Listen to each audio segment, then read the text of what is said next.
Hey, YouTube. It's your girl, Mother Trucking Mom. Man, I ain't stopping till it's over.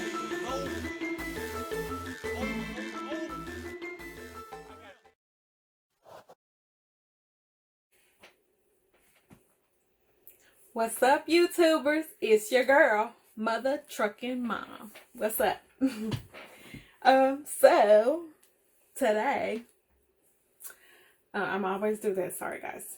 You know what, girl? That's why I got my wig looking good today, honey. And that's one of those things, like, you know, driving, doing trucking. Hair is not something you're gonna be doing. I used to not used to, I still do, braid my hair up, but then, you know, you get you a nice little wig you can slap on and, you know, go on about your business. So, you know, it works. Anyway, look at my stuff today. Look at me. Act like a princess, think like a boss, look like a model. Boss. Anyway, hello today. So, the last video I did, I kind of talked about my experience with training with KLLM, and I, you know, immediately ended up leaving the company.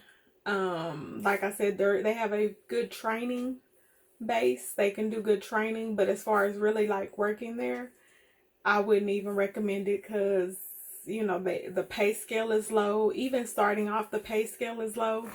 And Prime, and it's like, you know, I don't want to just, you know, big up other companies or anything like that, but other places and, you know, stuff, starting off, just doing it, you get pay more, you know. And if you think, like, your first year of trucking, if you really think that, excuse me, my head itching. If you really think, like, your first year, like, you really gonna be out here making all that money that you see posted up, like, you know, 70,000, 80,000, you're not gonna make that your first year. I'm gonna go ahead and tell you, I think other people have made videos and it's been said, but you for sure are not gonna make that kind of money. And if you're not prepared, it can be a shock, and you probably will get caught off balance, and you probably won't be able to make it. But, you know, one thing I will say is just make sure you're ready for the first year. It'll be a little rough, especially transitioning, and remember, you're learning, so, you know, don't worry about it. So back to what I'm really gonna talk about today. So today it's about my training experience as soon as I left KLLM. One thing they try to tell you, like, if you don't pay them, or if you don't finish with them, because you have to pay, if you don't pay out of pocket, then, you know, they take it out of your check and you have to pay over the year, and that's how you pay for your trucking experience, your trucking school or CDL and all of that. But really, it's a lot of companies that will still take you if you did your CDL or whatever, did it somewhere else. They will still take you, and they will do tuition reimbursements, which means they will pay off the debt that you had. And Schneider is where I ended up going to right after. So my Schneider, I didn't go to the van side. I went to bulk. So I was pulling tankers. And you know, I guess in my mind, I did not really just translate the difference in what I was going to be doing. So, you know, like I said, when I left KLLM, and, you know, that day when I got there, that I got back and they did not, you know, put me on a regional route like I was told. You know, basically, you know, they get you in the door and then they pull an okie doke on you. So, I did not drop the ball. When I say I did not miss not one check, I didn't miss a check. Because as soon as they didn't get me what I needed and what I wanted, I was on the phone. And by Monday, I was in Schneider bulk training. And one thing about it is, when, like I said, I've said before, I had the people depending on me. I can't allow someone to jerk me around, because they're like, oh, check back next week. Next week? Yeah. Next week, I'm gone. Okay. Give me what I want. And my thing is not so much give me what I want. Keep your word. If that's what you said, that's, you know what I'm saying, that's what I'm expecting. So my thing is keep your word. So they did not keep up their end of the bargain, and I did. So that Monday, you get to Schneider Bulk, and it was just me and one other lady in our classroom. I think it was like when we first came in. Ooh, shoot, it was, sorry guys. When we first came in, it was like about 30, 40 people. It was like a lot of people. You know, you go in the morning, you kind of fill out your paperwork, woo woo woo, and then like they have a testing area set up. So you go in, testing area, and by the way, they put you in the Marriott. It was like, what's it called? The Marriott something. Anyway, it was nice. It was in Houston, and it was a nice little Marriott court, whatever it was, you know. I forgot the name of it, but it was a nice hotel though. And so anyway, you get there and you go fill out paperwork and you take a test. So the test is, you know, these are tankers, and they are they're carrying liquids, some hazardous materials. And so the first thing they want to do is to give you this test and make sure you're physically able to do the job. So pretty much you have to be able to balance. It's like a balance beam. They check your hearing. They check like other things, and then you kind of like do a fitness test. You have to move so many times or do so many motions and do so much within a minute or whatever, and your heart rate can't get too high. And they also give you like a test with the little breathing mask and stuff, because you do have to wear respirators. Sometimes you have to wear respirators and you know, those big heavy chem suits or coveralls. You do have to wear coveralls. So anyway, they just do all that. And so by the time the end of that first day, really not even second, it was the first day. By the end of the first day, that 30 or 40 people went down to 15, 10 maybe. You know what I'm saying? It was just like, it went from like this, it was like nowhere to sit, people everywhere, to open spaces. So after we do all that first day, you know, then, you know, once they got you and you go, you know, they get you some boots and stuff. You get steel toes on, because with this you have to wear you either need some high boots, or I know your boots have to be like 2 inches above your ankle. So you have to get some boots. So they provided boots for like $30, which is really good for some steel toes. And I still ended up getting my own though, but they were pretty good though. So then they take you and, you know, you do a driving test. But first, before the driving test, they take everybody outside, and then after y'all get fitted for boots, and they put you on the little chemicals, the coverall suit, you the coverall on, and then they take you to an actual tanker. So this part that I didn't know was, you know, they want to make sure you can balance and stuff. They took us out to the tankers, and you had to get on top of it. And me, I'm not really fond of heights. Not fond of heights. My knees ain't real great, honey, but they do the job. So that's from years of playing basketball and just, you know, being a tomboy, running around and standing on concrete all day and walking back and forth, making knees dead. Anyway, back to the subject. So they take you to the tanker, and you have to get on top and I called it walk the plank, because it was people who got up there and couldn't walk the plank, or they got close to the top. Because for me, you're looking at something, it's like 12, 13 feet off the ground.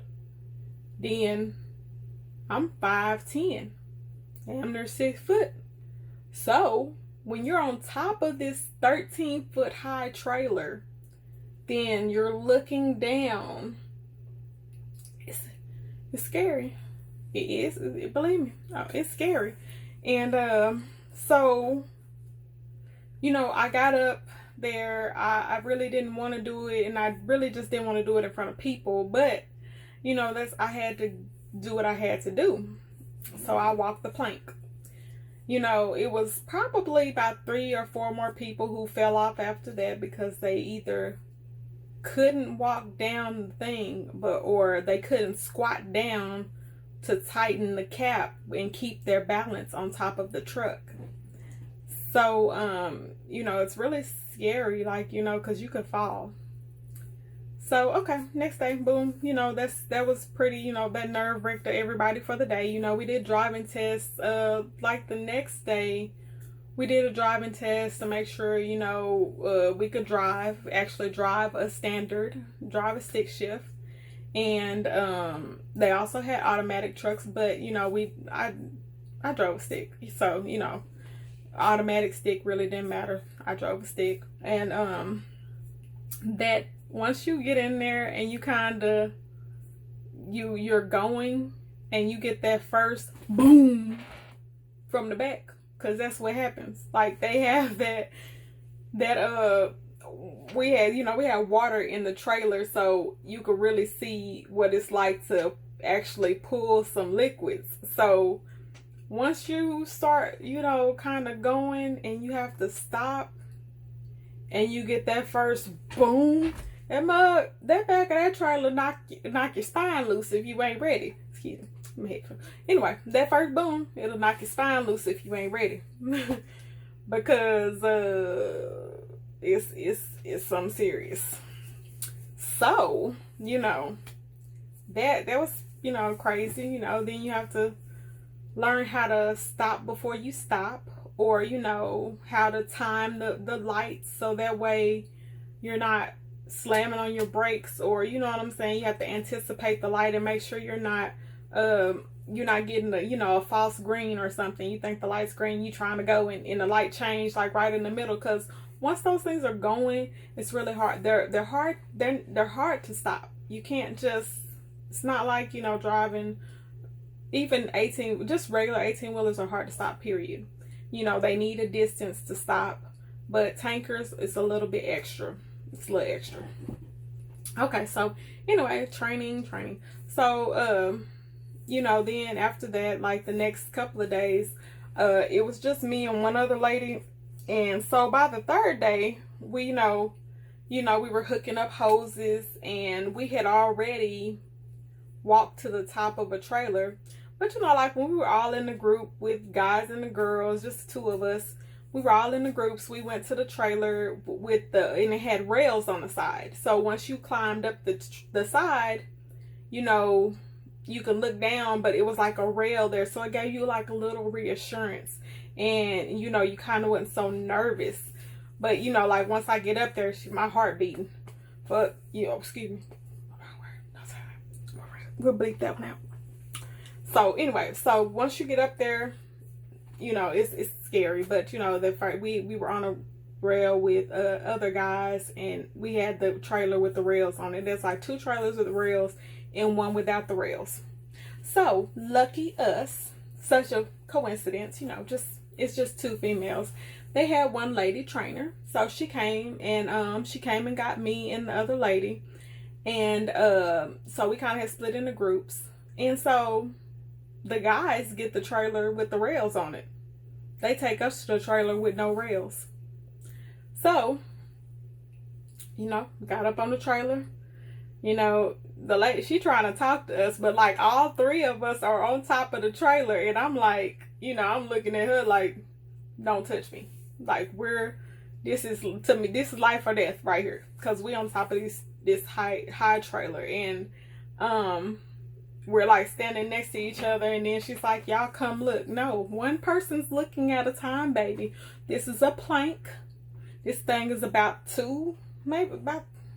about 2 feet wide, maybe. No, is that 1 or 2? Babe, I don't know, girl. Anyway, it's not that wide. It's pretty, it's narrow. Like you can, when you walk, you can't just walk regular. You have to almost walk with one foot in front of the other. So it ain't enough room for all that being close. You know, she can look, then I'll come look. Then it's like when we get off, you go first, or but don't touch me. Just, you know, make that clear. Don't touch me. It ain't no room for all that. And I wasn't trying to fall. So it was really scary. And you know, and I'm like I said, I'm not fond of heights. I am not a roller coaster person. I'm not a scare me person. Don't scare me. Don't ain't roller coaster. I don't want to be scared. I don't like scary movies. Don't surprise me. You might get socked because I don't play like that. So anyway, by that end of that day, it was just really like the end of the day. You know, we went to the rooms and it was, you know, it was, like I said, scary, you know, just the thought being up there. So the next day, it was time for us to go out and start doing our training. We done put our coveralls on. We got our gear, all our PPE on. And it was time for me and old girl to climb on top of the trailer. And she took a couple of steps up and she just came back down. She was like, man, I can't do it. And so it went from 2 women to 1. And she left. And she was just like, my thighs too big. You know, I'm a big girl. 5'10", 220 at the time. 230, big girl. You know. And so, you know, she left. And, you know, they kind of, during lunch, some of the guys, you know, so I ended up, you know, having to do a lot of all the stuff like by myself. Which was cool because, you know, it's not like I'm gonna have somebody standing there or by me anyway, like when it's time for me to work. But and plus then it was like only me and the other lady on top of the trailer. She was really confident walking on top of the trailer, so I was cool. But you know what I'm saying, I'm still like, I still don't want her to get close to me. I'm nervous. So, you know, everything, like, you know, that ended up being fine, you know. So it's just me and the trainer. So during lunch, you know, the guys was like, oh, what happened to her? I was like, oh, she went home. You know, she you know, she felt like she couldn't do it, which, you know, it's understandable. It's scary for guys. Like, it's crazy. But, you know, it's the fear you can fall. You know, you can fall wrong. You know, it's a far drop, but I don't think it's a drop that could just kill you. It's a drop that could kill you if you fall wrong. But you definitely gonna break something big. You definitely gonna break something. You fall off that mud. But you know, okay. But so, you know, some of the guys are like, what happened to her? I was like, you know, she left. She couldn't take it, or she wasn't ready. You know, she felt like it was too much, and she felt like she was, you know, too big to do it. Maybe she needed to lose some weight. But her and the trainer were about the same size. The trainer was a little thick too. She was, you know, fat, a little fat, short and fat. You know, I'm tall fat. So, anyway, so they were like, oh, you gonna leave too? I was like, nah. I got kids to feed, honey. I ain't going nowhere. So, who toughed it out was me. So, driving and everything, and backing that trailer up into the spot, everything was me, honey. Showing them up, because some of them guys couldn't even park. So so, you know, then like you know we have to like go with different trainers and stuff. So, you know, everybody had at that point, since you know I was only female, I still ended up, you know, going with some of the guys, because the lady was really just training me on hooking up hoses and doing the other part. But even when some of the trainers, like, you know, when I went to, you know, because we have to drive with each one of them. And, you know, a couple of them was like, yeah, I heard you was the best one driving, because, you know, some of them guys couldn't even shift gears. So, a couple of them asked for the automatic, and they were like, well, you want the automatic? I said, no, you can give me the standard. I got it. You know, shifting gears, doing my thing. But a lot of guys couldn't even shift the gears. So, but anyway, back to the story. So basically, the Schneider bulk training is very detailed, very detailed, because I understand, and Schneider probably, you know, I had heard and I still believe they have probably the best bulk training, because you're really dealing with a lot of chemicals, and Houston, it's a big hub for chemicals and for bulk. So they had a lot of good training. So Schneider was good as far as training goes. Even with their starting out pay, they just did not accept you if you did not have your CDL already on the bulk side.